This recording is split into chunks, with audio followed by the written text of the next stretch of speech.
des DCF où il sera question de la crise du Covid-19 et de ses conséquences, vue par Alain Di Crescenzo, le président de la Chambre de commerce et d'industrie d'Occitanie. Je m'appelle Martin Vanzal, je suis le directeur du magazine Tout l'Écho. J'ai le grand plaisir de vous accompagner durant toute cette heure de visioconférence. Alors, je ne suis pas tout seul, il y a les équipes évidemment des DCF Occitanie avec nous aujourd'hui et notamment, alors on voit Alain Di Crescenzo qui s'installe. Bonjour Alain, bienvenue. Salut à tous, bonjour. Très bien. Et à côté, il y a Didier Dozhomme, donc le référent régional sur les DCF. Didier, bonjour. Bonjour à tous. Bonjour. Première question, Didier. Pourquoi finalement avoir organisé cette visioconférence ce soir? Ça nous a semblé important puisque les DCF, on se réunit, chaque association se réunit tous les mois. Et avec cette crise, bien sûr, on ne se réunit plus. Donc, il nous a semblé important de tenir le lien et puis surtout d'avoir des informations de la part d'Alain pour comment ça se passera, qu'est-ce qu'on peut envisager après le déconfinement ou pendant le déconfinement. Très bien, merci Didier. Alors, je précise que les questions vous sont également ouvertes au niveau du public. Nous en sélectionnerons quelques-unes d'ici une grosse demi-heure environ. Mais tout d'abord, allez, on va débuter et on entre dans le vif du sujet. Quelle est ta vision de cette crise que nous traversons aujourd'hui? Alors, bon, la vision, je la résume par quatre adjectifs, si vous voulez bien, qu'on va partager ensemble. C'est inédite, brutale, profonde et longue. Voilà. Il n'y a pas beaucoup de positif dans ce que je vous dis là. Pas trop. L'inédite, c'est quand même intéressant, si vous voulez, de le cibler un petit peu. Vous savez, on a eu en 1929 une crise monétaire. En 1973, vous avez une crise énergétique. En 2008, vous avez une crise financière cette fois. Et là, qu'est-ce qu'on a n'avait jamais eu auparavant? Alors, je ne vous parle pas de la peste, etc., parce que là, c'est cumulé par deux éléments. Vous avez une crise sanitaire, certes grave, mais qui amène, si vous voulez, une crise économique qui est excessivement grave. D'accord? Et ça, si vous voulez, c'est quelque chose à laquelle on ne s'était pas confronté. D'ailleurs, si vous entendez les politiques, ils nous disent qu'il faut rappeler les sachants au gouvernement parce que ça veut faire, ils ont de l'expérience. Donc, ça veut dire que là-dessus, inédite. La deuxième chose, c'est la brutalité. La brutalité, pour illustrer mon propos, je vais vous donner deux événements. Et ça a été les deux interventions du président de la République. 24 heures après chacune des interventions, la première, vous avez eu les commerces qui ont fermé immédiatement et on est parti en télétravail. Et la deuxième intervention, ça a été le confinement en 24 heures. C'est une brutalité énorme. Ça veut dire qu'en 24 heures, si vous voulez, on a eu globalement l'activité qui a baissé de plus de 50%. On n'avait jamais vu ça. Le troisième point, c'est profond. Pourquoi elle est profonde? Parce qu'elle touche tout le monde. Alors, on pourra toujours trouver des micros écosystèmes qui s'en sortent un peu mieux que les autres. On parlait de la grande distribution, etc. Moyennant fois, si vous voulez, aujourd'hui, même si ça marche, alors qu'ailleurs, ça ne marche pas, donc 100 personnes dans une grande surface ou une moyenne surface, ce n'est pas beaucoup en même temps par rapport à ce qu'il y avait avant. Donc, elle touche tout le monde. Et moi, je vais vous donner un exemple, si vous voulez, qui m'a fait peur. Vous savez que je suis très proche de l'aéroport de Toulouse-Blagnac. Donc, on est passé de dizaines de milliers de personnes par jour à 100 personnes. Il y a 100 passagers par jour. D'accord? C'est quand même incroyable, quoi. C'est quand même incroyable. Alors, en termes de profondeur, si vous voulez, et là, c'est encore une fois, ça reprend un peu l'inédit, mais si on regarde ce qui peut nous arriver, vous savez que globalement, chaque fois qu'on a un mois où on ne travaille pas, ça fait 3 points de PIB en moins. Globalement, on imagine qu'on pourrait avoir de PIB, pour la France. On imagine qu'on pourrait avoir aux alentours de 3 mois, entre 3 et 4 mois de travail de l'année qui pourrait être réduit à néant. Ça veut dire qu'on pourrait avoir une chute de PIB entre 9 et 12%. Pour vous donner une information de la profondeur de la crise, le PIB a baissé une seule fois de plus de 12% et même de 10% sur les dernières années. C'était une année pendant la guerre de 39-40. Et après, il est remonté en croissance. Une année. Donc, voilà pour la profondeur. Ce qui nous inquiète encore plus que la profondeur, c'est le dernier critère, si vous voulez, que je voudrais analyser avec vous et balayer avec vous, c'est la longueur. Alors, la longueur, on se pose beaucoup de questions sur la longueur. Alors, pourquoi elle va être longue? Elle va être longue, bien sûr, parce qu'elle est brutale, bien sûr, parce qu'il y a des baisses significatives d'activité. Donc, pour s'en remettre, ça prendra plusieurs dizaines de mois, vous le savez, et plusieurs années, parce que là, je crois qu'il faut être clair là-dessus. Mais elle va être longue aussi parce qu'elle est mondiale. Nous sommes dans un système maillé. Et ça, on le comprend bien aujourd'hui avec les antibiotiques, avec les cartes électroniques, etc. Vous savez que nous sommes dans un monde connecté. Et dans ce monde connecté, si on veut attendre une sortie de crise, globalement, il faudra quasiment que tous les pays sortent de crise, notamment les grands pays qui pèsent sur l'économie. Et donc, ça veut dire que comme on ne rentre pas tous en même temps dans la crise et comme on ne vit pas la crise de la même façon, ça va être une crise qui va durer longtemps parce que les pays vont mettre longtemps pour en sortir, bien sûr, et par ailleurs parce que effectivement, plus ça sera long, plus on mettra aussi du temps pour sortir et retrouver un régime nominal, ça veut dire d'avant-crise. Voilà quelques éléments qui caractérisent ce que nous vivons aujourd'hui et donc ce que je vis, bien sûr, en tant que président de chambre de commerce, ce que je vis en tant que citoyen et ce que je vis en tant qu'entrepreneur, puisque vous savez que je suis entrepreneur aussi. Donc là, on a une vision, une première vision qui est, on va dire, internationale, qui est macro, et qui d'ailleurs touche tous les secteurs d'activité, notamment avec… Est-ce qu'on a une idée aujourd'hui du chômage partiel, du pourcentage de chômage partiel et du nombre de personnes, de travailleurs qui sont aujourd'hui arrêtés à cause de cette crise? Ah oui, oui, de façon très précise, vous avez un tiers de l'emploi salarié d'Occitanie qui est arrêté, qui est au chômage partiel. Un tiers de l'emploi salarié d'Occitanie. Pour vous donner un ordre d'idée, et vous savez que je fais partie des comités de suivi de continuité de l'économie avec la préfecture et la présidente Carole Delga. Globalement, on imagine à ce jour, c'est à peu près le coût pour l'Occitanie du chômage partiel. Si je prends base SMIC, et vous savez que ce n'est pas la base SMIC puisque c'est au-delà, hein, donc c'est 2 milliards d'euros. Voilà, pour vous donner un ordre d'idée, ramener à l'Occitanie. Ramener à l'Occitanie. Alors, puisqu'on est dans l'Occitanie, on va poursuivre cette réflexion, Alain, avec ce territoire, cette région, qui est une très grande région, extrêmement diverse en matière économique, et qui, évidemment, n'échappe pas à cette crise du coronavirus. Comment, aujourd'hui, elle est impactée par cette crise? Alors, écoutez, on a l'habitude de dire, vous savez, ce fameux trio ou trinôme qui nous fait vivre et qui fait que nous rayonnons sur le plan mondial. Je vous rappelle, c'est l'agriculture et l'agroalimentaire, premier point, d'accord. C'est le plus gros employeur de l'Occitanie. Le deuxième plus gros employeur, c'est le tourisme. Je rappelle que c'est 10% du PIB de l'Occitanie. Et le troisième grand employeur, ça c'est celui que tout le monde sait, c'est ceux qui passaient au-dessus de nos têtes, puisque là, il n'y a plus d'avions qui passent au-dessus de nos têtes. Et je regarde la fenêtre en face de chez moi, habituellement, je voyais des avions, là, je n'en vois plus. Et donc, c'est bien sûr l'aéronautique et l'espace. Alors, là où ça a mal commencé, si vous voulez, c'est l'agroalimentaire donc tout ce qui est agriculture. Pourquoi? Parce qu'on a déjà dans l'agriculture et l'agroalimentaire, on avait déjà eu le problème du vin. Vous savez, avec le problème des exportations du vin, je vous rappelle qu'on est la première région viticole au monde, mais ça, c'était avant, si vous voulez, avant la crise du Covid-19. Ensuite, nous avons une période où nous avons eu deux problèmes qui sont aujourd'hui en phase de se résoudre. C'est le problème, je ne dis pas que c'est facile, bien sûr, hein, c'est le problème de la cueillette, c'est-à-dire de la récolte, où vous savez qu'on avait des problèmes pour récolter les produits. Et le deuxième problème qu'on a eu, c'est le problème de distribution. Et vous savez que sur la distribution, on s'organise avec des circuits courts, avec de plus en plus de grandes surfaces qui s'approvisionnent en produits locaux, etc., et avec du commerce de proximité, voire du commerce direct. Ça, c'est le premier employeur qui a énormément souffert au début, et aujourd'hui, ça s'améliore. Le deuxième secteur, c'est le tourisme. Et là écoutez, je le dis, alors je vais utiliser un mot qui est un peu dur, c'est assez catastrophique. C'est assez catastrophique parce que je vous donne quelques chiffres qu'on a eus. Sur le mois d'avril, globalement, on a quasiment 100% d'annulation. On a 100% d'annulation. Sur le mois de mai, on doit être aux alentours de 50% d'annulation. Et sur le mois de juin, on doit être aux alentours de 30% d'annulation. Donc, ça veut dire que ce fameux tourisme, qui est ce fameux tourisme, si vous voulez, pour beaucoup, qui est saisonnier, donc est en train de souffrir énormément. Et là, la grosse problématique que nous avons, c'est si on perd la saison, globalement, si on ne fait rien, ça veut dire si on n'injecte pas massivement de l'argent dans les entreprises du tourisme, elles ne pourront pas faire l'autre saison. Ça veut dire qu'on va perdre nos entreprises du tourisme. Et là, on a une véritable problématique, encore une fois, sur quelque chose qui pèse 130 ou 140 000 emplois en Occitanie. On va Troisième, revenir sur l'aéronautique, Alain. Simplement, juste sur oui, le tourisme, tout à l'heure, donc, vous avez rappelé que cette crise allait être longue.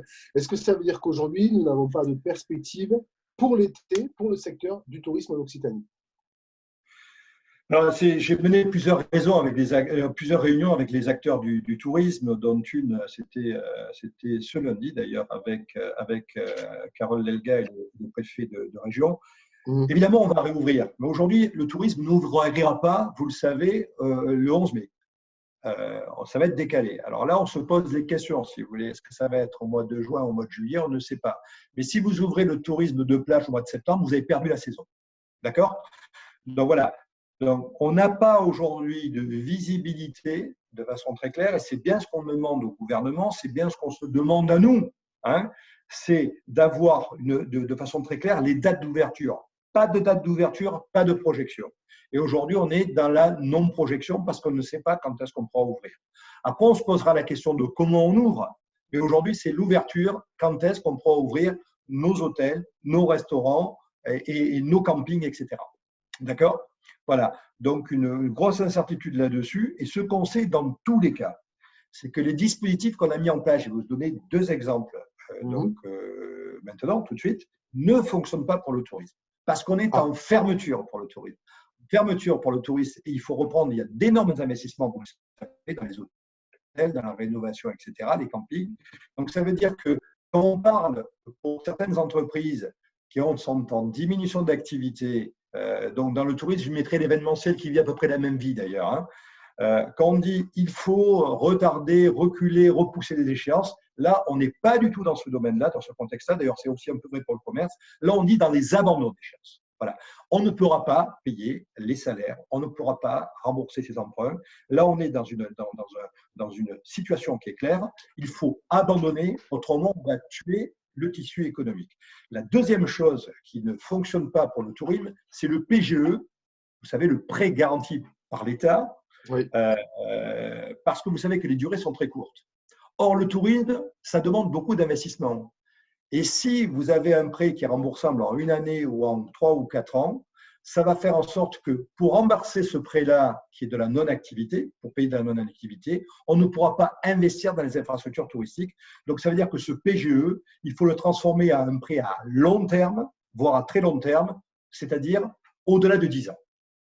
Voilà. Donc, ce qu'on demande pour le tourisme, ce qui est particulier, c'est vraiment un plan très important pour ces entreprises parce que c'est extrêmement local et il y a des périodes relativement courtes avec beaucoup de saisonnalité et il faut agir très vite et de façon très précise.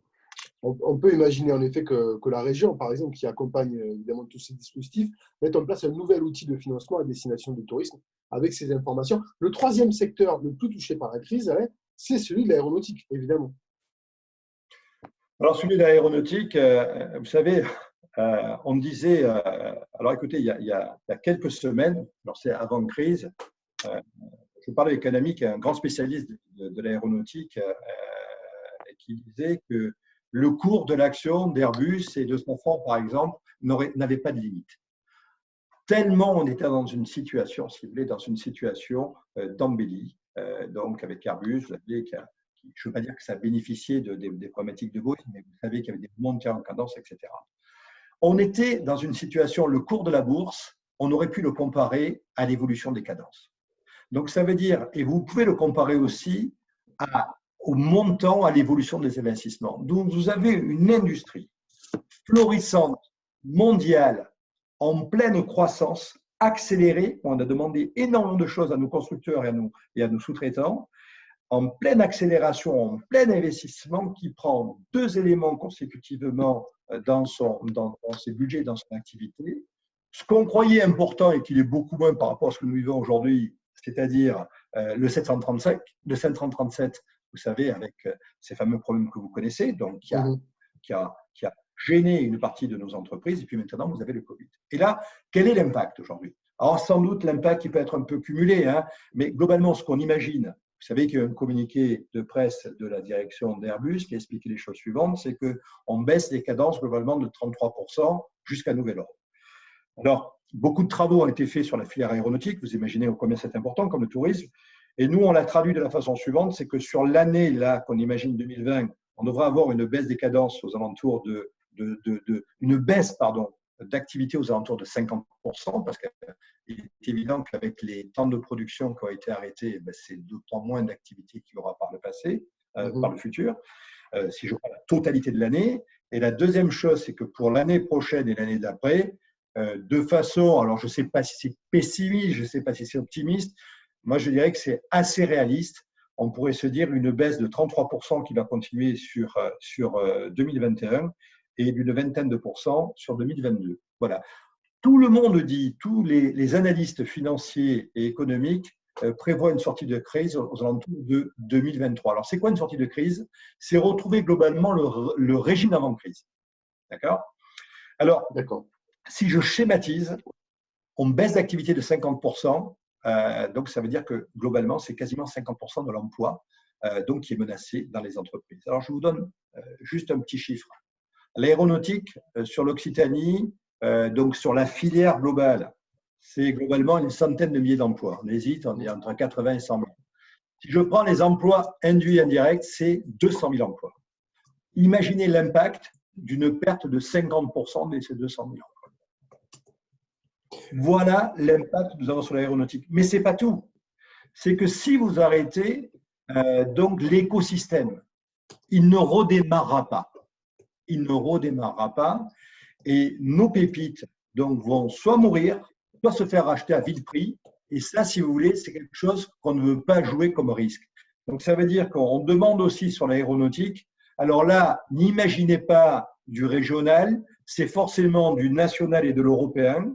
On demande bien sûr un plan très important de soutien à la filière, mais ça ne pourra être qu'un plan européen parce que c'est vrai, pour l'Occitanie, nous sommes l'épicentre pour le coup donc de cette crise aéronautique, mais c'est vrai aussi pour la France, c'est vrai pour la Nouvelle-Aquitaine, c'est vrai pour la région nantaise, c'est vrai aussi pour l'Allemagne et l'Angleterre. C'est une crise européenne pour l'aéronautique. Donc voilà, si vous voulez, si je résume globalement, nos trois piliers forts, il y en a un qui repart, qui s'appelle l'agriculture et l'agroalimentaire, même si c'est difficile encore une fois. Il y en a deux qui sont en panne, dont un qui est en panne pour plusieurs dizaines de mois, qui s'appelle l'aéronautique. J'espère que le tourisme redémarrera un peu plus vite. Très bien. Alors, j'en profite juste pour souhaiter la bienvenue à toutes les personnes qui nous ont rejoints dans le cadre de cette visioconférence. Vous êtes plus d'une centaine, 120 à présent. On va poursuivre justement par rapport à toutes les actions menées par la Chambre, Alain. Mais juste avant, deux petites questions. La première concerne l'aéronautique. Alors, je ne veux pas me faire l'avocat du diable, mais on avait dit que l'aéronautique, que Airbus bénéficiait d'un carnet de commandes de 8 ans d'avance. Est-ce qu'on ne peut pas utiliser ce carnet de commandes pour lisser finalement l'impact aujourd'hui qu'on a du coronavirus? Est-ce que ça, c'est réalisable? Et la deuxième chose, c'est qu'on n'en a pas parlé encore, mais l'Occitanie est un territoire d'import-export. Et là aussi, évidemment, on est impacté par cette fameuse crise du Covid-19. Ouais. Alors écoutez, le carnet de commandes, vous lisez, alors je ne suis pas le président d'Airbus et donc je ne parlerai pas pour Airbus, mais globalement, vous avez compris qu'un carnet de commandes est là, mais donc ce n'est pas pour autant qu'il n'y a que du ferme dans un carnet de commandes. Par ailleurs, je vous rappelle que les compagnies aériennes, aujourd'hui, sont exsangues. Donc, vous pouvez avoir le plus beau des carnets de commandes, si vous voulez. Si à un certain moment, donc l'acheteur ne peut pas honorer, si vous voulez, parce qu'il n'y a pas de besoin, parce qu'il n'a pas de financement, ces commandes, vous en impactez une partie. Alors, si on parle de cadences qui ne sont pas à zéro, c'est bien sûr, il y a des commandes, vous l'avez compris. Mais globalement, vous ne pouvez pas re-remplir vos cadences comme avant du fait de la crise. D'accord ? Et c'est bien pour ça que l'entreprise Airbus et puis d'autres entreprises à l'aéronautique, parce qu'on se focalise sur Airbus, mais c'est vrai pour les autres, sont en train de diminuer donc leur cadence de façon à se mettre en adéquation avec la demande et avec ces commandes, si vous voulez, à court terme. C'est bien ça qu'est en train de faire l'avionneur. Ensuite, sur l'international, vous l'avez dit, vous avez compris que c'était une crise internationale. On est un territoire qui est le plus grand excédent du commerce extérieur de France. Je vous rappelle qu'il fait entre 8 et 10 milliards. Là, on est franchement pénalisé parce que pour l'exportation, ce n'est pas facile, mes amis. Et vous le voyez bien. Frontières fermées, alors les avions peuvent passer, bien sûr, mais pour les autres produits, notamment les produits d'agroalimentaire, nous sommes très embêtés, vous le savez bien, donc auxquels pourrait s'ajouter peut-être la cosmétique sur différents éléments. Très bien. Alors, la Chambre de commerce et d'industrie que vous présidez, Alain, a mis en place des actions et des réactions, évidemment, par rapport à cette crise. On peut peut-être justement d'abord commencer à adresser un premier panorama de tous les outils et les actions qui ont été mises en place pour le soutien des entreprises de la région. Alors, vous savez, j'aime bien les adjectifs qualificatifs et les verbes. Donc, je vais résumer un peu nos actions donc par quelques verbes. C'est informer, soutenir, remonter et agir. Alors, remonter, c'est remonter les informations, bien sûr. Donc, sur l'information, alors le premier élément, bien sûr, et je le dis à tout le monde, le premier réflexe qu'on doit avoir, c'est donc aller sur le site internet des chambres de commerce. Vous avez compris, des arrêtés, il y en a quasiment tous les jours, des communiqués de presse, il y en a quasiment tous les jours. Il faut se retrouver dans ce flux que nous avons d'informations. Et là, vous pouvez retrouver les différents éléments et même des synthèses des différents dispositifs sur le site internet de la Chambre ou des chambres de commerce. Deuxièmement, lire ne suffit pas. Et donc, nous avons une cellule de crise. Je rappelle, nous avons des numéros verts, mais il y a un numéro vert régional qui renvoie sur tous les autres. C'est le 0805 18 19 20. Ça, c'est le numéro vert de la Chambre de commerce. Et derrière ce numéro vert, vous avez 212 personnes qui sont dans nos cellules de crise et qui répondent aux questions de nos entreprises. Alors, donc nous avons, bien sûr, il y a les réponses téléphoniques, il y a aussi des mails, etc. Mais nous avons ce service qui est ouvert tous les jours et en permanence et en relais, bien sûr, parce que ça, c'est le front office. Nous avons aussi du back office. Nous avons plusieurs centaines de personnes en back office qui aident à répondre aux différentes questions. L'international, par exemple, nous avons toujours les équipes internationales, même si, donc, si vous voulez, est un peu en berne aujourd'hui. Vous avez donc les équipes qui travaillent sur les différents sujets. Alors, quelles sont les entreprises qui nous appellent et quelles sont les actions que nous faisons? Depuis le début de la crise, nous avons exécuté 22 000 actions. Voilà. Quand je dis à peu près, c'est ça. Hein. Et à 95% ou 97%, les entreprises qui nous appellent sont des entreprises de moins de 50 personnes. Et à 80% sont des entreprises de moins de 10 personnes. Et quand on regarde, si vous voulez, quelles sont les activités, beaucoup dans le tourisme, l'hôtellerie-restauration, dans le commerce, donc dans les activités immobilières, dans la construction, ce sont les secteurs qui nous appellent le plus. Et les questions qui nous sont le plus souvent posées, c'est bien sûr sur les dispositifs. Et celui qui a le plus, si vous voulez, retenu l'attention de nos entreprises, comme tout le monde, c'est comment faire pour gérer donc mes collaborateurs, et c'est le chômage partiel, et arrive tout de suite après, si vous voulez, les fonds de solidarité et le prêt garanti par l'État. C'est globalement ce qui ressort le plus, si vous voulez, en termes de questions. Je voudrais relever un élément et auquel on n'était pas habitué. C'est qu'on se heurte bien sûr à des questions techniques, mais il y a aussi des éléments psychologiques. Et donc, nous avons aussi donc, des associations qui nous aident là-dessus, comme l'APESA. Nous avons des entrepreneurs, et je le dis, et je ne veux pas être anxiogène, parce que ce que je veux vous dire à toutes et à tous, c'est que votre réaction, elle est magnifique. Il y a quelque chose auquel il ne faut pas céder, c'est il ne faut pas perdre le moral. Voilà. Et donc, ce qu'on regarde au niveau des appels que nous avons, c'est que de plus en plus, on a affaire à des dirigeants qui sont fatigués, qui sont las, qui ont perdu le moral et qui sont même un peu dépressifs. Et c'est pour ça que nous lançons tout un cycle de formation qui est fait par l'État, des modules de formation au soutien psychologique pour nos 212 collaborateurs qui sont dans les cellules de crise, parce que évidemment, on n'est pas formé à ça, ils ne sont pas formés à ça. C'est à repérer les personnes qui sont en difficulté et bien sûr leur apporter quelques éléments de soutien. Autre élément, si vous voulez bien, en complément, c'est le fameux Voxitanie, c'est le média cher Martin, cher confrère, hein, que nous sortons, c'est un média par Internet, donc c'est une newsletter que nous sortons entre 2 et 3 fois par semaine.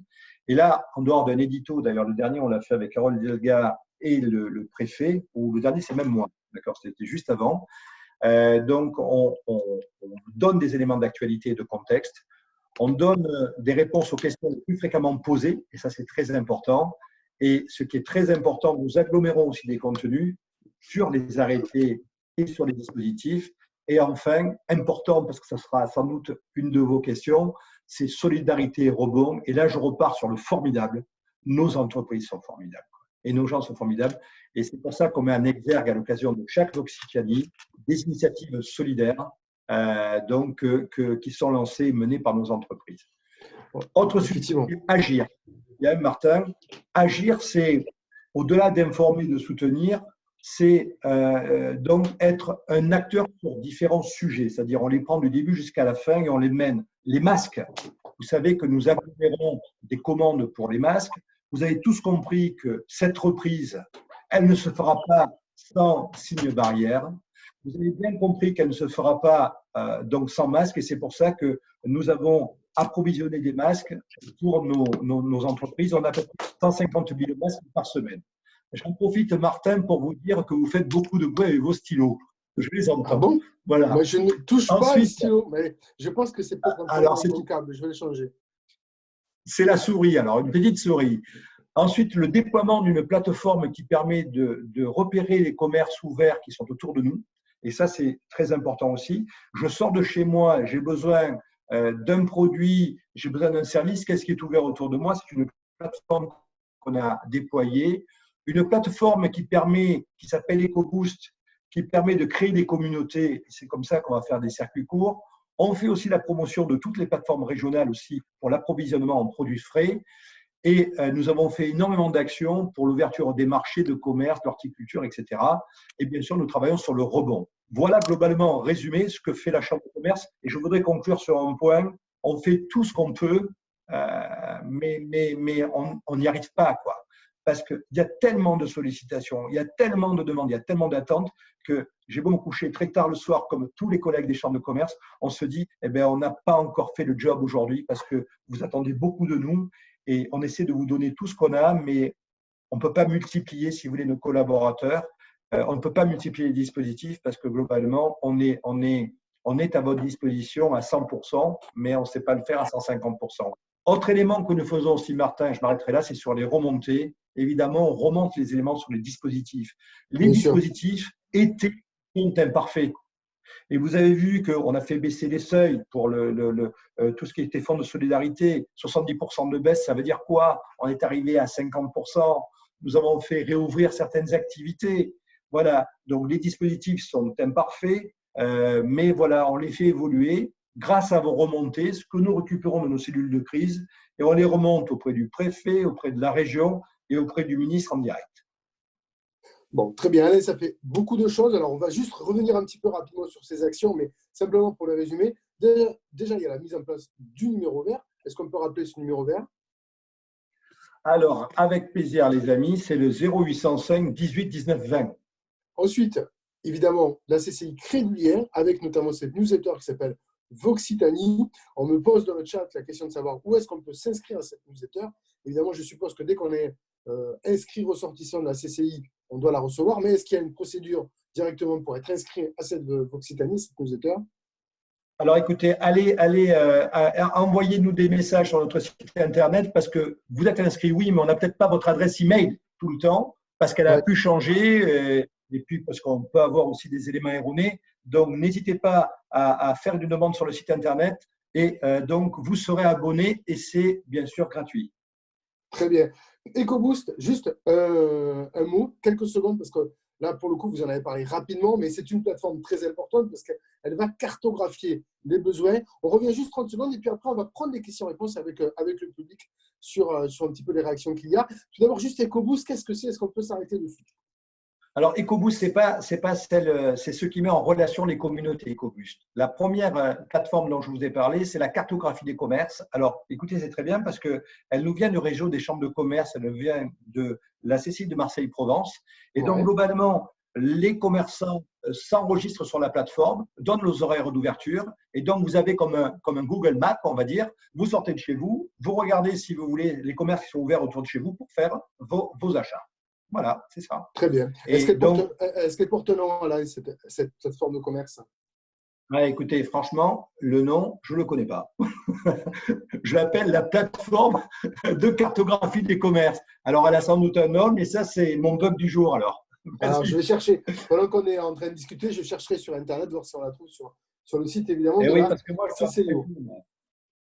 Alors, quelques questions, si vous êtes d'accord, on va s'arrêter sur les nombreuses questions que nous avons dans le chat Ouais. aujourd'hui de cette visioconférence des DCF. Alors, la question un peu thématique, c'est comment on va évoluer ou changer le travail du commercial. On va revenir un petit peu dessus. Mais je vois qu'il y a aussi des questions sur le… Alors, excusez-moi, je prends en direct les conversations. Alors moi, Est-ce je que ne les les vois pas. CCI Hein. peuvent s'appuyer… Alors, je prends une question qui vient d'arriver. Est-ce que les CCI peuvent s'appuyer sur des consultants extérieurs pour pouvoir accompagner le travail de leurs ressortissants? Est-ce qu'il y a un travail de mapping des experts de la Chambre? Alors, il y a un travail de mapping. Alors, c'est généralement comme ça que ça marche, parce que la Chambre de commerce, ce n'est pas une entreprise de conseil. Et donc, vous savez que chaque fois qu'on monte des opérations, et là, on va peut-être parler de la pré-crise, sans doute. Hein, Oui. donc, ce que l'on fait, c'est qu'on fait un appel d'offres, et vous savez que je dirais que le conseil est donné par des spécialistes. Les agents de la Chambre de commerce sont des généralistes. Donc, si vous voulez, ça joue le rôle des informations de premier niveau, d'accord? Mais ce n'est pas nous qui faisons le job de consultant sur l'industrie 4.0, par exemple. Donc, on s'appuie à 90% sur des consultants et généralement, si vous voulez, sur des consultants locaux parce que c'est pour éviter les déplacements, bien sûr, et faire en sorte que ce soit le plus simple possible pour nos entreprises, qui soient à la fois nos consultants, bien sûr, et nos entreprises du territoire. Une question très importante qu'on vient de poser effectivement dans le chat, c'est comment, alors c'est une question très pragmatique, on va un petit peu regarder un petit peu dans le concret, c'est comment aujourd'hui peut-on se procurer des masques? Or, je sais que la CCI Occitanie a mis en place une filière professionnelle avec Cdiscount, justement pour pouvoir permettre à certaines professions de pouvoir s'approvisionner en masques. Alors, si vous voulez, il y a beaucoup d'initiatives. Alors, vous avez la CCI Occitanie, oui, mais c'est le contexte national et pour certains codes APE, donc Oui, c'est la construction, c'est le commerce, etc. Et c'est effectivement, c'est national et c'est nous qui avons fourni les fichiers des entreprises, d'accord, pour que Cdiscount puisse valider que l'entreprise qui va faire sa demande de masque soit l'entreprise éligible au titre des listes dont je vous ai donné. C'est la première initiative. Ensuite, vous avez une autre initiative avec des masques en tissu local. Et là, nous faisons des groupements de commandes. C'est ces fameux 150 000 par semaine ou 100 000 par semaine. Ce sont des masques lavables. Et là, si vous voulez, vous vous adressez à vos chambres de commerce et elles font des groupements de commandes pour vous. Et donc, nous sous-traitons ces masques, on ne les fabrique pas, à des entreprises locales. On fait travailler des entreprises du territoire. Et après, vous avez reçu, vous, entreprise, un email qui est parti via notre GRC, gestion de la relation client, et vous demande vos besoins de masques à 2, 3 mois et sur un an.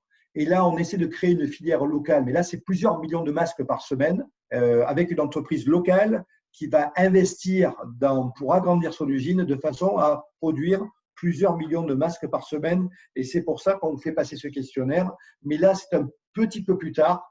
À court terme, vous avez donc, en fonction de votre activité, ce qui est distribué par Cdiscount et bien sûr, les masques en tissu que nous globalisons en termes de commandes pour vous.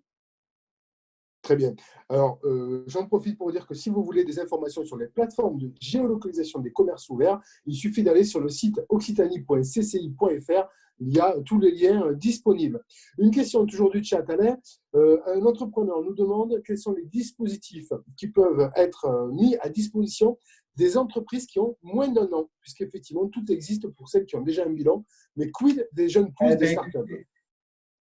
Eh bien, ça a changé. Ça a changé la semaine dernière. Donc, vous savez, sur le fonds de solidarité, sur le volet 1, au départ, il y avait une exclusion. Les jeunes entreprises ne pouvaient pas y prétendre parce qu'on vous demandait de comparer par rapport au même mois l'année d'avant. Là, c'est une moyenne sur une année. D'accord. Donc là, on peut y aller. Et je voudrais aussi vous dire un autre verrou, et ça, c'est aussi sous notre impulsion, pas que nous, mais on y a contribué. Et un autre verrou qui a sauté aussi, c'est sur les entreprises en difficulté, où là, on peut aussi prétendre au fonds de solidarité. Voilà. Je rappelle une autre chose très importante, ne baissez pas les bras aussi. Vous savez qu'il y a beaucoup de demandes, donc on peut essuyer des réponses négatives. Téléphonez à votre chambre de commerce, envoyez un email et sachez qu'il y a un médiateur, il y a de la médiation. Et ce que je vois après médiation, c'est qu'il y a énormément de dossiers qui ont été refusés, notamment sur le PGE, qui sont acceptés. D'accord? Donc là, ça fait partie des éléments, vous voyez, Martin. Alors, évidemment, l'entrepreneur collègue qui a posé cette question, je le comprends, c'est sorti il y a une semaine. Et c'est pour ça qu'il faut se mettre à jour périodiquement sur les dispositifs. Très bien. Alors aujourd'hui, nous sommes dans le cadre d'une visioconférence des DCF, les dirigeants commerciaux de France. Nous avons beaucoup de questions, Alain, concernant l'évolution du travail de commercial. Et peut-être justement s'interroger sur le fait que ce travail va réorganiser et optimiser les réunions. Alors, est-ce que le management, selon vous, Alain, va changer après cette crise? Ah oui, oui. Moi, je pense, si vous voulez, que ça sera. Alors, moi, je fais partie.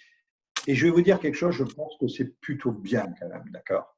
Ouais. Parce qu'on ne peut pas ne pas tirer les leçons de ce qui nous arrive. On ne peut pas tirer les leçons ne pas tirer les leçons de ce qui nous arrive en termes d'approvisionnement, de souveraineté des États, en termes de faux pas que nous avons eus, d'erreurs stratégiques sur les filières, etc. Et après, une des leçons qu'on va tirer les uns les autres, et moi le premier, vous savez, moi je fais le tour du monde plusieurs fois par mois, peut-être pas par mois, mais quand j'ai une grande destination. Ben écoutez, là, ça fait globalement 6 semaines que je suis chez moi. Alors, je sors bien sûr parce que j'ai mes fonctions à assurer, mais je ne prends plus l'avion, je ne voyage plus. Et je fais mes calls avec du Zoom, avec tous les outils que vous avez, des Leaf, etc., des Skype. Et donc, j'arrive à faire du business quand même. Alors, évidemment, ce n'est pas le business d'avant parce que, ben, évidemment, il n'y a pas la volumétrie, mais j'arrive à parler à mes clients. On a appris l'habitude de se parler. Nous avons arrêté les téléphones et on met des visios pour qu'on puisse se voir. Et donc, je pense que mes amis commerciaux, et moi, vous savez que j'ai aussi un job de commercial parce qu'un entrepreneur, c'est un vendeur. Hein, donc, c'est Ouais, oui. rien d'autre que ça. Parce qu'il vend sa boîte, on vend sa philosophie, on vend ses valeurs, on vend ses produits. Mais je crois que pour beaucoup amis commerciaux, on va travailler différemment. Il y aura de plus en plus de visio, bien sûr, en lieu et place de déplacements à l'étranger, mais même, je dirais, sur des déplacements domestiques. De plus en plus, à mon avis, on aura des visios parce qu'on s'est habitué à ça. Et je pense que ben, lorsqu'il y aura le deal ou lorsqu'on sera arrivé à une maturité pour signer un contrat, là, on se déplacera. Mais il y a beaucoup de choses qui vont se faire en visioconférence. Permettez-moi de regarder IGEXAO, par exemple. Ouais. On vend des logiciels et on fait des démonstrations en one-to-one. Aujourd'hui ou demain, il y a un webinaire, il y a 150 personnes qui sont inscrites. Voilà, pour faire des démonstrations. On imaginait qu'il fallait se déplacer. Ben voilà, vous voyez, sur une partie, on pourra le faire à distance. Il faudra toujours le lien, parce que le commerce, c'est le lien. Mais si vous voulez, on n'est pas obligé de se déplacer 4 fois, peut-être pour faire un deal. Peut-être qu'il faudra se déplacer que 2 fois, le 2-4 fois, mais je pense que ça va changer les choses. Je pense qu'aussi, on va se digitaliser de plus en plus. Nous sommes en C'est un vrai retard en problème, France. ça, Alain, Nous aujourd'hui. allons récupérer ce retard. Ouais. Ben, c'est un vrai problème. Pourquoi c'est un vrai problème, Martin? Parce que à la fois nos entreprises sont en retard, par contre nos jeunes sont au même niveau au niveau mondial. Ça veut dire que le client en B2C, le C, si vous voulez, du B2C, lui, il est au même niveau. Et ça veut dire que si nous, qui sommes le B, ça veut dire qui apportons, si vous voulez, le service et le produit au client, eh bien, on ne sait pas le faire en digitalisation, il va aller l'acheter ailleurs. Donc, moi, je dis, fini, les amis, le fait qu'on puisse donner des privilèges à des boîtes étrangères sans cesse sur des sites de e-commerce. Il faut que nous ayons les nôtres. On ne peut pas avoir des entreprises encore en France qui n'ont pas de site Internet. On ne peut pas avoir des entreprises aujourd'hui encore en France qui n'ont pas une petite boutique par Internet.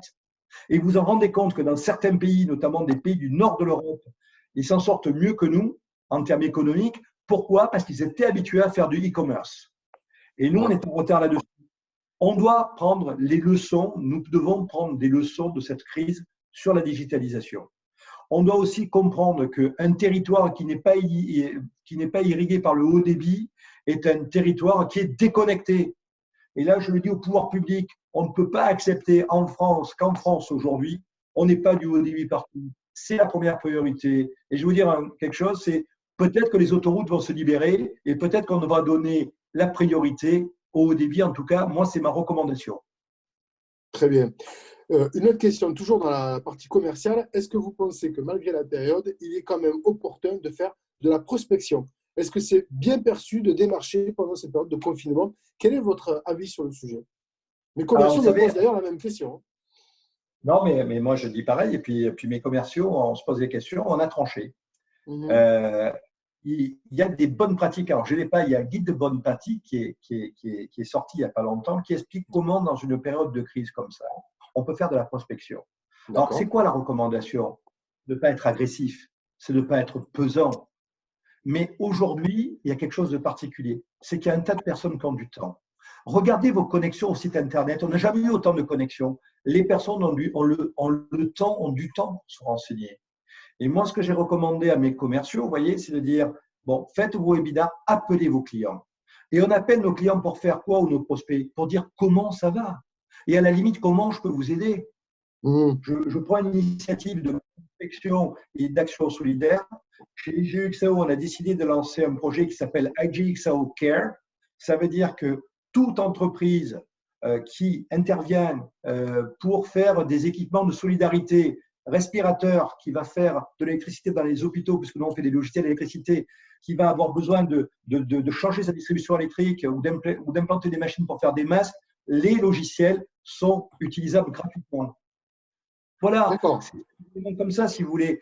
Et donc, nous, clients, nous, quand on les appelle, on leur dit voilà comment vous en sortez, est-ce qu'on peut vous aider? On me parle même de délai de paiement. Eh bien, ça, c'est une démarche commerciale. Bien sûr qu'elle est aussi commerciale, mais elle est positive.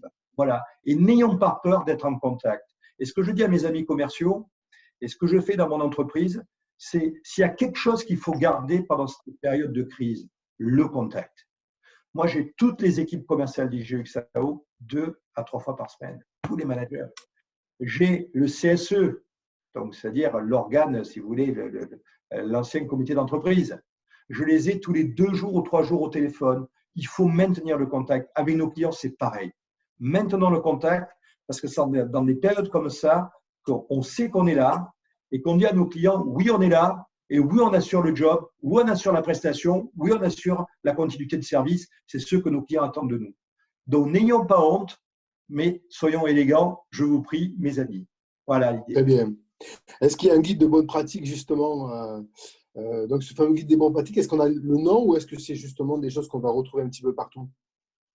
Alors, écoutez, moi, c'est un collaborateur qui me l'a envoyé, mais Martin, à la limite, je vous l'enverrai et puis vous le diffuserez au DCF. Avec grand plaisir, avec grand plaisir. Et puis sachez que, évidemment, on n'en a pas parlé, mais sur tous les coups, on relaie toutes les initiatives de solidarité et évidemment toutes les actions, notamment de la CCI, ainsi que les agendas des DCF. On va continuer avec une ou deux questions avant de passer aux conclusions, si vous êtes d'accord. Alors, une question un peu anodine, pour changer un petit peu de braquet.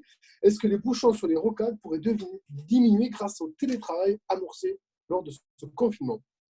Bien sûr. Ouais. Bien sûr. Je l'ai déjà un peu introduit. Vous savez, le télétravail, alors après, la question c'est, si ça dure longtemps, est-ce qu'on ne se déconnecte pas? Mais je suis persuadé qu'on a démontré qu'à partir du moment où on avait des systèmes d'information qui permettaient de soutenir le télétravail, qu'à partir du moment où on avait une certaine maturité, et je crois que c'est ce qu'on voit aujourd'hui, eh bien, écoutez, on ne perdait pas beaucoup de productivité en faisant du télétravail. Et moi, sur certaines fonctions d'IGXAO, mon entreprise, on est en train de m'expliquer qu'on est beaucoup plus efficace parce qu'on ne s'éterve pas dans les bouchons et on ne perd pas de temps dans les bouchons. Voilà. Alors, est-ce que dans tous les cas, ça va démocratiser le télétravail? Alors, est-ce que ça va être, les amis, à 10%, à 20%, 5%, je ne sais pas. Mais ce que je peux vous dire, c'est que si dans les transports, il y a 10% de personnes en moins qui prennent pas leur voiture, eh bien, écoutez, à ce moment-là, je vous assure que ça va fluidifier les choses. Deuxièmement, le télétravail peut amener aussi la flexibilité horaire. Ça veut dire qu'on va peut-être éviter des heures de pointe. Non, je pense que ça va changer. Et je suis, alors pas je pense, je suis certain à 100% que s'il y avait des réticences au télétravail, je pense qu'elles sont en train de disparaître. Donc oui, ça va fluidifier la circulation, je le crois. Moi, j'habite à Pibrac. Et pour aller de Pibrac au centre-ville, si vous partez à 8h30 du matin, vous allez mettre à peu près 1 heure pour faire 10 bornes. Ben, je pense que ça risque d'être un peu différent. Mais je vous le dirai. Je vous le dirai. Ah ouais, ok. Avec grand plaisir. Une question auquel je réponds directement, on nous demande si un entrepreneur est un commercial ou un gestionnaire. Je dirais tout simplement les deux, mon capitaine. Il faut savoir tout faire quand on est entrepreneur. Une question concernant un peu toujours pratique concernant l'affacturage. Est-ce que la conjoncture actuelle est-elle opportune pour utiliser encore plus l'affacturage ou le factoring qu'avant? Quel est votre avis? Là, on parle de gestion d'entreprise, de gestion de relations clients. Oui, alors écoutez, moi je crois que le mot-clé dans la situation actuelle, bon, bien sûr, il faut faire du commerce, c'est le cash. Voilà. Ouais, Donc, c'est le la clé cash, quand même. alors je vous le dis très clairement, et je serai prudent sur un point. Le cash, c'est ce qui vous permet de tenir. Vous pouvez après avoir de grandes idées, de grandes stratégies. Là, les amis, pragmatiques, les œufs rivés sur le cash, on regarde ce qu'on peut faire. Et c'est pour ça que la recommandation, si vous voulez, c'est de recourir au PGE. Pourquoi? Parce que le PGE, donc c'est des taux qui sont acceptables et repoussables, si vous voulez, dans le temps. En plus, vous pouvez rembourser donc à un an ou après. Donc, ayez suffisamment de cash pour tenir. Parce qu'on a un point de visibilité, de lisibilité sur cette crise-là. Je mets un warning sur le cash. Le cash, ça ne veut pas dire que je ne paye pas mes fournisseurs. On va se tuer nous-mêmes. Je rappelle que le crédit interentreprise, ça veut dire ce que je paye à mon fournisseur et ce que mon client me paye, c'est 780 milliards d'euros par an en France. 780 milliards. Le PGE, c'est 300 milliards. Donc, vous pouvez mettre 3 PGE. Si on arrête le crédit interentreprise, ça ne servira à rien. Voilà. Donc, ayez les yeux rivés sur votre cash. Attention à vos dépenses. Faites rentrer raisonnablement l'argent dans l'entreprise, d'accord? Mais surtout, payez vos fournisseurs parce qu'autrement, on va mettre l'économie au tapis. Voilà. Priorité au cash. Priorité au cash. On va arrêter cette session de questions-réponses pour l'instant. On va terminer avec la dernière partie de cette visioconférence et on va un petit peu se projeter finalement sur l'après-crise. Avec deux questions. On va commencer par la première, Alain. Quels sont, selon vous, les défis qui nous attendent à cette sortie de crise? Alors, moi, j'aimerais, si vous voulez, qu'on se pose deux questions. D'accord? Et ça va répondre à votre question. Deux ou trois questions. Premièrement, quand, comment et les conséquences. Ouais. Parce que si on ne se pose pas la question du quand, les amis, on ne va pas y arriver. Donc, le quand, c'est qu'il faut repartir au travail. Et maintenant, encore une fois, je vous le dis, pas au mépris de la sécurité de nos collaborateurs et de nos écosystèmes, bien sûr. Mais une fois qu'on a les signes barrières, qu'on aura les gestes barrières, une fois qu'on a nos systèmes de sécurité, les parcours, nous, dans notre entreprise, par exemple, on est en train de flécher les parcours. Donc, une fois qu'on a ça, il faut relancer l'économie. Et relancer l'économie, c'est aller au boulot. Mais ça peut se faire aussi au télétravail, mais on reprend le boulot. D'accord? Et donc, là, il y a une première date, c'est le 11 mai. Et après, ça va s'étaler un peu dans le temps. Donc, ça, c'est le camp. Quelle reprise? Et c'est là que je voudrais revenir sur ce que je vous disais. Les scénarios de reprise sont importants. La reprise en V, oubliez-le. Oubliez ça. Ça sera une reprise en U, avec une base du U qui sera relativement longue, vous l'avez compris. Ouais. Et avec les montants du U qui seront un peu comme des V. D'accord? C'est ça, la reprise. Et donc, simplement, là-dessus, ce que je dis, c'est que reprenons, vous savez qu'on va avoir une reprise lente, c'est là qu'il faut avoir du cash, etc. Reportons nos opérations de façon à tenir le coup par rapport à cette reprise-là. Ensuite, les conséquences.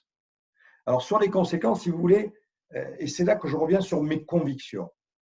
Les conséquences, ça va être la façon de travailler et d'aborder cette nouvelle ère qui sera la post-crise. Premièrement, ce qui est important, c'est les habitudes. Nous avons pris des habitudes et nous savons nous passer de certains éléments. C'est le cas de la visio. D'accord? Ça sera de plus en plus important. Deuxièmement, si vous voulez, c'est les éléments où nous allons changer. C'est la souveraineté. On va reparler, les amis, de la relocalisation. On va reparler de ne pas, aujourd'hui, on ne peut pas imaginer que 90% de la pénicilline et 60% du paracétamol soient fabriqués à l'étranger, en Chine. Ce n'est pas possible. Donc là, il va y avoir des opportunités pour se reconfigurer. Et donc, on va de plus en plus parler du local versus le global, des produits qui seront des produits de proximité. Et voilà. Et donc, et inévitablement, nous reparlerons, si vous voulez, de protectionnisme positif. D'accord.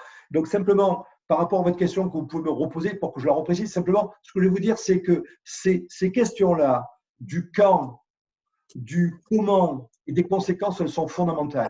Ça veut dire que si on repart comme avant, on va refaire les mêmes erreurs. D'accord? Si on repart comme avant, on va faire des bides commerciaux parce que nos clients nous attendront différemment. Voilà, donc il faut prendre en considération un peu ce qui nous est arrivé. Le protectionnisme positif, je reviens juste sur cette notion, Alain. Ça veut dire quoi? Ça veut dire réindustrialiser les territoires? Ben, bien sûr, bien sûr. Enfin, il y a quelque chose d'assez particulier, si vous voulez, c'est qu'on a perdu 3 millions d'emplois industriels sur les 20 dernières années. Est-ce que quelque part, ce n'est pas un énorme warning? Est-ce que ce n'est pas un énorme warning? Comment est-ce qu'on peut vivre, si vous voulez, avec une perte de 3 millions d'emplois industriels? La CCI de Toulouse, quand j'en étais le président, et elle continue, pourquoi est-ce qu'on a pris des participations dans le CIAN, le dernier salon industriel en province? C'est parce qu'on veut sacraliser cette industrie. Pourquoi est-ce qu'on veut sacraliser l'industrie, Martin? C'est que je vous rappelle que l'industrie, elle drive 80% des exportations et 80% de la recherche et développement, c'est-à-dire de l'innovation réutilisée ailleurs. L'industrie drive aussi une partie des services aux entreprises. L'industrie fait vivre des pôles complets d'activité. Et donc ça, si vous voulez, profitons-en pour réintégrer l'industrie, et notamment l'industrie sensible. Et l'industrie de la santé, l'industrie agroalimentaire, tout ça sont des industries qui sont importantes. Les composants électroniques, c'est quelque chose qui est important. Alors, on ne va pas tout fabriquer en France, pas tout fabriquer en Occitanie, mais on doit avoir du multisource, et certaines sources doivent être en Europe et bien sûr en France. Très bien. Donc, si on revient sur les défis justement qui nous attendent à cette sortie de crise, donc on en a vu quelques-uns, est-ce qu'il y en a d'autres, Alain? Non, le défi, si vous voulez, c'est le plus gros défi que nous avons aujourd'hui. Il est court terme, je suis désolé. Donc, vous avez compris les défis sur les habitudes, sur la réindustrialisation, sur la souveraineté, etc., sur la protection de nos labels, de nos marques, etc. Le plus gros défi que je vois aujourd'hui, c'est la reprise. Et ce n'est pas encore le rebond. D'accord ? C'est un gros la défi, reprise est après le rebond. Mais la reprise, comment on va s'organiser? Comment on va gérer l'osmose des ouvertures? Je reviendrai là-dessus de façon à ce que ça marche. Je prends un exemple. Si vous ouvrez, j'étais avec la réserve de Sijan, d'accord, où il y a les animaux, etc. La réserve de Sijan, si elle ouvre ou si un site d'événementiel ouvre, si je n'ai pas d'hôtel et de restaurant à côté, ça ne sert à rien. Les gens ne vont pas venir. Donc, ça veut dire que ce qu'il faut que nous travaillions ensemble, c'est une réouverture par écosystème et par filière. Il faut être homogène parce qu'autrement, vous allez avoir des pauvres gars qui vont ouvrir et qui n'auront rien, d'accord, qui n'auront rien ou peu d'activité. Et donc, le plus grand défi aujourd'hui, c'est comment faire pour que nous allions dans ce sens de l'ouverture et que cette ouverture se fasse de façon homogène. Et ça, c'est par écosystème ou par filière. Le deuxième défi, c'est comment faire en sorte que cette reprise ne soit pas synonyme de W. W, c'est quoi? De rechute. Oui. Et là, je dis travailler. Moi, je travaille avec certaines fédérations de commerçants qui sont très dynamiques là-dessus, comme le tourisme, qui commencent à réfléchir à des parcours pour faire en sorte qu'on puisse aller chez son commerçant, que l'on puisse prendre ses produits. On réfléchit par exemple à comment faire pour qu'on puisse essayer des vêtements. Parce que là, pour le coup, essayer un vêtement, vous voyez, il y a de la proximité, de façon à ce que ça puisse se faire. Donc, il y a tout un travail, ça s'appelle des guides de bonne pratique. Il faudra être très à l'écoute parce qu'autrement, on va avoir des refermetures et ça serait catastrophique. Donc, deux éléments, si vous voulez, le grand défi, et je vous en donnerai un troisième après, c'est comment je m'organise moi mon parcours pour faire en sorte que ça soit sécurisé donc pour mes clients, d'accord, et bien sûr mes personnes, d'accord, mes effectifs. Et deuxièmement, comment faire pour que si moi j'ouvre, je ne sois pas le seul de mon écosystème, auquel cas, si vous voulez, mon efficacité va être réduite. Le troisième point, et c'est là qu'il ne faut pas que ça dure trop longtemps, cette période de confinement, c'est qu'il faut que nos collaborateurs reviennent au travail et à l'activité. Je ne dis pas qu'ils ne veulent pas, je dis qu'il y a toujours l'appréhension, il y a le risque de la maladie, il y a le risque d'être contaminé, etc. Donc ça, c'est toutes les mesures de sécurité, ça reprend le deuxième point, qu'il va falloir qu'on mette en place pour que nos collaborateurs et nos acteurs, les acteurs de nos entreprises et les actrices de nos entreprises, soient sereins pour reprendre le job. Voilà les trois défis. Après, nous aurons plus tard, les amis, un grand défi qui sera le rebond. Alors, le rebond sur le tourisme, c'est quoi? C'est de la communication pour vanter nos destinations. Parce que les premiers qui viendront nous voir, ce sont ceux qui sont dans nos pays. Parce que les frontières ne vont pas encore s'ouvrir. La communication, expliquer combien il est bon de venir chez nous, retravailler l'accueil, comment accueillir nos clients, etc., de façon à ce que on reste chez nous et on fasse vivre nos écosystèmes. D'accord? Et puis après, pour plus tard, ça sera sans doute avec un peu plus de tourisme international, mais vous avez de flux internationaux. Mais ça, si vous voulez, on a un peu de temps. Dernier point, Martin. Apprenons à travailler entre nous. Ce que je dis toujours quand je fais quelques conférences, quand je prends Ouais. l'avion à l'aéroport Toulouse-Blagnac, je rencontre des entrepreneurs. Où tu vas? Oh, je vais en Allemagne, je vais aux États-Unis, je vais au Japon. Qu'est-ce que tu vas faire? Ah, ben, je vais trouver du sourcing. D'accord? Pourquoi faire? Je prends un exemple, des machines de production. Mais est-ce que tu as visité la machine qui est dans le nord de cette entreprise qui est dans le nord de Toulouse, qui fait des machines de production qui représentent ton activité, qui correspondent à ton activité? Non, je ne l'ai pas vu. Donc, le premier réflexe qu'on doit avoir, c'est regardons autour de nous avant d'aller ailleurs. Ce n'est pas protectionniste ce que je dis là. C'est du réalisme. C'est du bon sens. Apprenons à travailler ensemble. Et Martin, vous le verriez aussi bien que moi, apprenons à chasser en meute. Travaillons et chassons en meute. C'est l'ADN de nos territoires, c'est l'ADN de nos entreprises. Je savais que je vous ferais rigoler. Oui, oui, parce que c'est vrai que c'est un leitmotiv quand même, le chasseur meute. Mais là, on est bien d'accord, il faut d'abord reconstituer la meute pour pouvoir aller travailler à l'étranger, évidemment, à l'extérieur là-dessus. Parfait. Quelles sont les raisons d'espérer, Alain? Il y en a quand même. Ben, voilà, ben, c'est quoi? On a un mauvais passage. Est-ce que ça veut dire qu'on a perdu nos filières? Est-ce que ça veut dire qu'on a perdu notre qualité en termes d'agroalimentaire? Nos hôtels et restaurants? Non, ils sont là. Les raisons d'espérer, c'est que ça va redémarrer. Ça va redémarrer et ce que je vous demande, c'est de tenir le coup. C'est de tenir le coup. Voilà. Vous tiendrez le coup et je suis sûr, et bien, quand je regarde l'évolution qu'on a fait dans la digitalisation, les questions qu'on s'est posées, les éléments de solidarité, moi je vous dis la chose suivante et je suis sûr de moi, nous serons meilleurs après. Voilà. Donc espérez, on est en train de s'affiner, on est en train de s'aiguiser, tenons le coup et je vous assure qu'on sera encore meilleur parce qu'on aura passé cette épreuve et parce qu'on sera plus solidaire et on sera plus en mode. Voilà. Ne lâchez rien et quand je vous vois les uns les autres, vous êtes extraordinaires. Vous avez la pêche, gardez-la. Parfait, merci beaucoup Alain. On va bientôt terminer cette visioconférence puisqu'il est déjà 19h et que l'heure tourne. Avant de passer la parole pour un dernier mot de conclusion, je prends une dernière question, la toute dernière qui est arrivée sur le chat. Et elle fait écho à plusieurs autres questions qu'on n'a pas abordées, qui est celle du tourisme vert. Est-ce qu'aujourd'hui, le tourisme vert, c'est une clé? Alors, ça arrive un petit peu comme un cheveu sur la soupe avec cette question, mais comme ça, on nous aura toutes faites. Est-ce que le tourisme vert, c'est un peu la clé possible pour permettre d'amorcer ce rebond en matière de tourisme? Est-ce qu'il y a des projets qui peuvent exister en la matière? Ben écoutez, on a plein de projets de tourisme vert en la matière. Ça fait longtemps qu'on l'a développé sur nos territoires. Ouais. L'élément qu'il faudra faire sur le tourisme vert, c'est que ce soit en roulotte, que ce soit en vélo, etc., c'est que quelque part, on puisse se déplacer et quelque part, on ne soit pas dans un élément confiné. Voilà. Mais effectivement, le tourisme vert est une solution, mais ne compensera jamais, mes amis, n'oubliez pas ça, toutes les infrastructures que nous avons de camping non sauvage, d'hôtellerie-restauration, il faudra bien qu'on fasse travailler aussi ces infrastructures.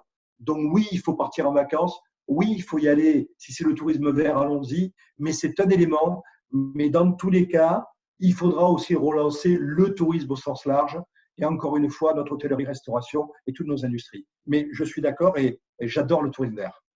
Très bien. Allez, on va conclure. Et donc, pour ça, je vais vous demander juste de nous donner, et puis peut-être aussi de l'expliquer, un mot de conclusion. Quel serait votre mot de conclusion? J'en ai deux. Ah, allons-y. Allez, réactivité, solidarité. Réactivité, Réactivité, solidarité. solidarité. Alors pourquoi réactivité? Parce qu'il faut aller vite. Voilà. Et ce que je dis aux ministres, ce que je dis au service de l'État, ce que je dis à tous les politiques, on a des temps très courts. Et bravo pour ce que vous faites parce qu'ils réagissent. Réactivité, parce qu'on n'a pas une minute à perdre. Solidarité, parce qu'on n'y arrivera jamais seul. C'est l'exemple des écosystèmes, mais c'est vrai pour tout. Voilà. Si on joue la réactivité, si on joue la solidarité, on tiendra le coup. Voilà les deux mots que je voulais vous donner. Et encore une fois, super sympa d'être avec vous. Et donc, je veux dire, au DCF, je me sens très proche de vous. Et donc, je connais certains des dirigeants, bien sûr, mais voilà, donc vous dire un petit de loin, un petit je vous aime, et surtout, continuez à faire le job magnifique que vous faites, qui est de faire évoluer l'activité de nos entreprises, et bien sûr, non pas au départ, parce que des fois on dit au départ des autres, mais bien sûr avec nos clients. et donc avec toute la création de valeur que vous apportez sur nos territoires, pour nos entreprises, pour nos clients et nos écosystèmes. Super. Merci beaucoup, Alain, pour ce mot d'encouragement, de conclusion et de bonne humeur, de positivisme. Parce que c'est vrai que l'optimisme, on en a besoin. Didier, est-ce que pour le coup, tu veux conclure cette visioconférence? Est-il toujours là d'ailleurs? Je vois que les micros et les visios sont fermés. Oui, il arrive, il arrive. Oui, bien sûr, je suis là. Donc merci à vous deux, merci Alain pour ton intervention, merci Martin pour les questions donc en temps réel. Donc je pense que oui, on repart remonter un peu et donc recénérer pour l'avenir. Donc on va refaire cet exercice avec d'autres invités, je pense, au mois de mai, puisqu'on n'est pas encore sorti, on est encore en confinement, donc on est en train de préparer, aussi bien en local, c'est-à-dire sur Toulouse, ou sur les autres associations d'ECF de l'Occitanie. Donc encore merci à tous d'avoir participé, merci à vous deux d'être intervenus. Voilà, à bientôt. Merci. Merci beaucoup.